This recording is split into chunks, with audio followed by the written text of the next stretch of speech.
Some things happen so quietly, you almost miss them changing your life. I wasn't looking for anything that evening. I was just trying to get home. My bag was too heavy, my shoulders ached in that specific way that only comes from years of carrying more than you were meant to, and the rain wasn't a gentle kind. It was the kind that means business, the kind that seems personally offended by your plans. I got into the taxi without looking at the driver. I gave my address without looking up. I watched the city smear past the window like a painting someone had left out in the wet. And then he said very quietly, "The road ahead is blocked. I'll have to take the long way around. Is that all right?" I said yes before I'd even thought about it. I didn't know then that I would spend the next 2 hours inside a small moving world, telling a stranger things I hadn't said out loud in years, things I had kept pressed flat under the weight of ordinary life, like flowers tucked into old books, forgotten and pressed thin. Stay with me until the very end. What I said in the last few minutes of that ride, that's the part I've almost never told anyone. His name was Tariq. I know because there was a small card holder on the dashboard, the kind with a printed photo ID that taxi companies issue. He was 44, according to his company profile, though he looked exactly his age in the particular way that some people do, where their face has simply arrived at itself and stopped pretending otherwise. Strong hands on the steering wheel, a calmness around his jaw, the kind that comes not from the absence of difficulty, but from having moved through enough of it. He didn't try to make conversation. That was the first thing I noticed about him. Most people, when the silence stretches past a comfortable point, start filling it, with weather, with traffic complaints, with the particular strained cheerfulness of people who have learned that silence makes others uncomfortable. He didn't. He let the rain do the talking. He let the windshield wipers mark time like a slow, patient pulse. I watched a red light hold us at an empty intersection. The whole city seemed to have retreated indoors. Outside, a plastic bag was doing something futile against the wind, the kind of detail you only notice when there's nothing else to demand your attention. "How bad is the flooding?" I asked. Not because I particularly needed to know, because the silence had become something I wanted to enter carefully, the way you step into cold water, not diving, just easing in. "Bad enough," he said, "but we'll get there." Simple. No false reassurance, just the plain truth of the situation, held steadily. I remember thinking, when did I last hear someone just say a plain thing in a plain way? We turned onto a road I didn't recognize. The rain thickened. I teach secondary school, literature and composition. 14 years in the same institution, the same corridors, the same particular smell of chalk dust, and adolescent anxiety that never fully airs out no matter the season. I am good at it. I am, some days, very good at it. But good and happy are not always the same city, and lately I had been traveling between the two on a very long road with no clear signs. I don't know what made me say it. Perhaps it was the rain. Perhaps it was the way the car felt sealed off from the rest of the world, a small pressurized chamber moving through the dark. Perhaps it was that he wasn't looking at me, was only watching the road ahead, and there is a particular kind of honesty that becomes possible when no one can see your face directly. "I had a meeting today," I said, "about a promotion I didn't get." He said nothing. But something in his posture shifted, the faintest angle of attention, like a radio dish turning by a single degree. "The thing is," I said, "I don't even know if I wanted it. I've been in that school so long that I honestly can't tell anymore whether I'm staying because I love it or because I'm afraid to find out who I am somewhere else." The windshield wipers kept their slow beat. 14 years, I added, mostly to myself. "That's a long time to be afraid," he said. Not unkind, not clinical, just accurate. The way a good diagnosis is accurate, even when it's not what you wanted to hear. I felt something give way, very slightly, in the center of my chest. We stopped briefly at a petrol station while he checked the alternate route on his phone.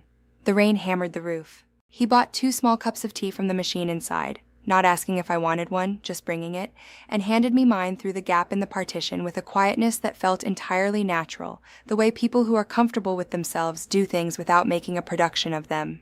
The tea was too sweet and too hot, and it was exactly what I needed. "Do you like driving?" I asked him. He considered this. He was the kind of person who actually considered questions before answering them, rather than simply producing the nearest acceptable response. "I like the part where I'm moving," he said. "When I was younger, I thought I needed to know where I was going. Now I think it's more about the quality of the attention you bring to the road in front of you." I turned that sentence over in my mind. The quality of the attention you bring. "I used to be someone who had plans," I said, "detailed ones, where I'd be at 30, at 40. I'm 40 now, and none of it happened the way I imagined. A pause. Not badly, just differently.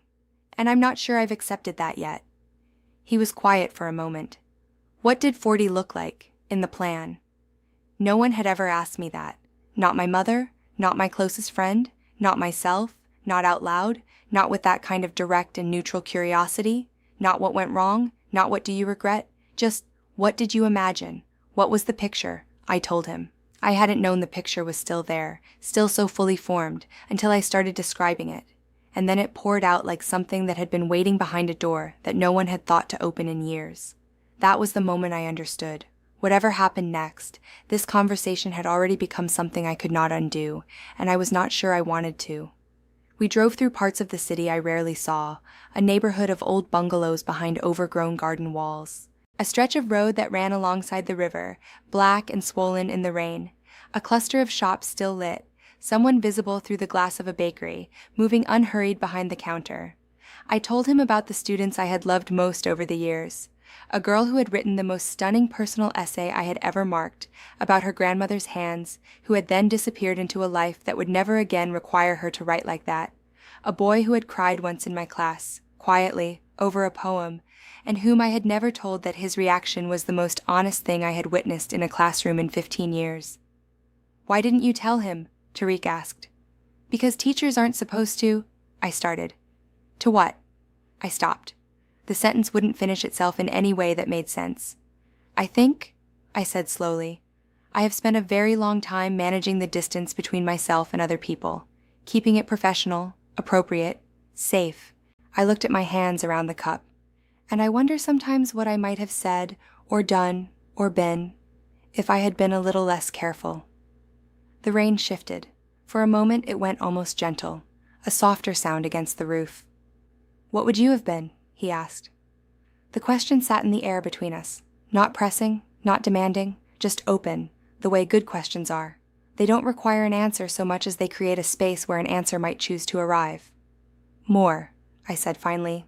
"I think I would have been more of what I actually am." We were 40 minutes from my home when he said, without drama, "You remind me of someone." I waited.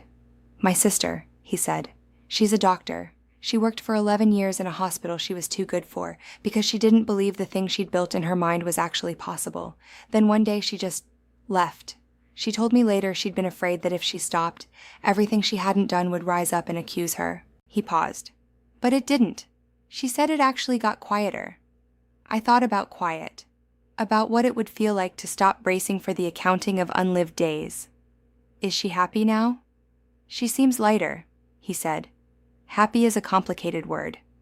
"It is," I agreed. "We use it as though it's a place you arrive at and then stay in. But it's more like weather, isn't it? It comes through. You can't hold it still." He smiled. I could see it in the rearview mirror. Brief, genuine, the smile of someone who has just recognized something. We drove in silence for a while after that. But it was not the same silence as before. It had a different quality now. It was the silence of people who have said enough real things to each other that silence itself becomes a form of conversation. The streets I knew began to reappear. My building came into view down the road, the familiar balconies, the light above the entrance buzzing yellow in the rain. I recognized everything about it. The sight of it sat in my chest with a weight that was not quite sadness and not quite comfort. He pulled the car to the curb. We had been moving for just over 2 hours. I had not looked at my phone once. He turned slightly, not fully, just enough that I could see the profile of his face, the careful stillness of it. "This is you," he said. I looked at my building. The rain was still falling, slower now, a measured, patient thing. I did not open the door. The fare meter had stopped. Neither of us mentioned it. Outside, a car passed, and its headlights swept briefly through the windows and moved on. "I don't know how to explain this," I said, "but I feel like I have just had the longest conversation of my life, and I'm aware that's—" I stopped. "I'm aware you are a stranger." "Most honest conversations happen with strangers," he said simply. "They're the only ones with no stake in who you were before." I looked at him directly then, for the first time, not in the mirror, but turned fully in my seat, the way you look at something you want to remember. He looked back. There are moments that do not ask anything of you except presence, where nothing needs to happen, and nothing does, and that is somehow the entirety of the meaning. This was one of those moments. "Thank you," I said, and it landed with all the weight I meant it to carry. Not for the ride, not for the route, not for the tea. For the particular quality of attention he had brought.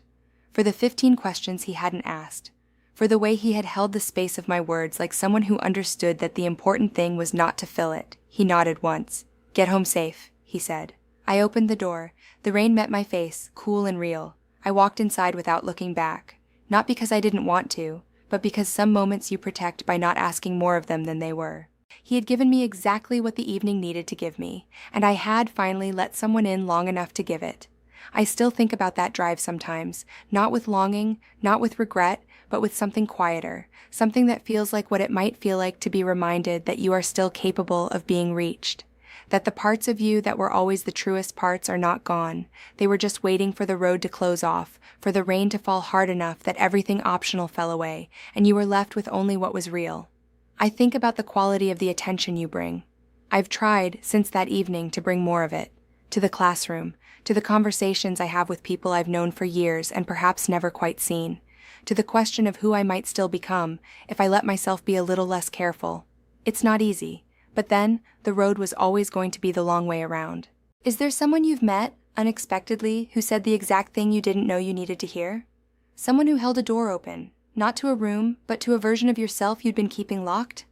If this story found something in you, I hope you'll stay here, in this corner of honest things.